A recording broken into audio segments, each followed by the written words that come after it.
Guys, তোমরা কেমন আছো? আশা করি তোমরা সবাই ভালো আছো, আমিও ভালো আছি। আর আজ যেহেতু কার্তিক বিহু, তাই সবারই অনেক ধরনের নিয়ম থাকে রান্না করার। তো আমাদের হলো কুমড়ো দিয়ে একটা সবজি বানায়, আর হলো কচু শাক বানায়, আর তিতার টক বানায়। তো দেখতেই পাচ্ছ মা এদিকে বানিয়ে নিচ্ছে।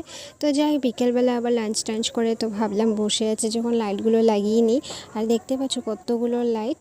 তো যাই হোক, আর এই জায়গাটাতে আমি লাইটগুলো লাগাবো, অল্প পরেই দেখতে পাবে।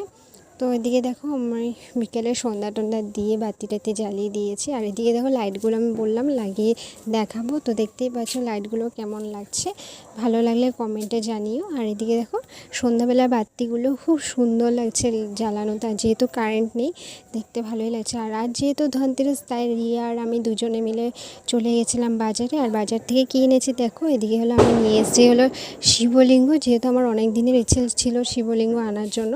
তো আজকে দিন তো ভালো, তাই শিবলিঙ্গ নিয়ে এসেছি। আর এদিকে রূপোর বেলপাতা। তোমাদের যদি আমার ভিডিও ভালো লেগে থাকে লাইক কমেন্ট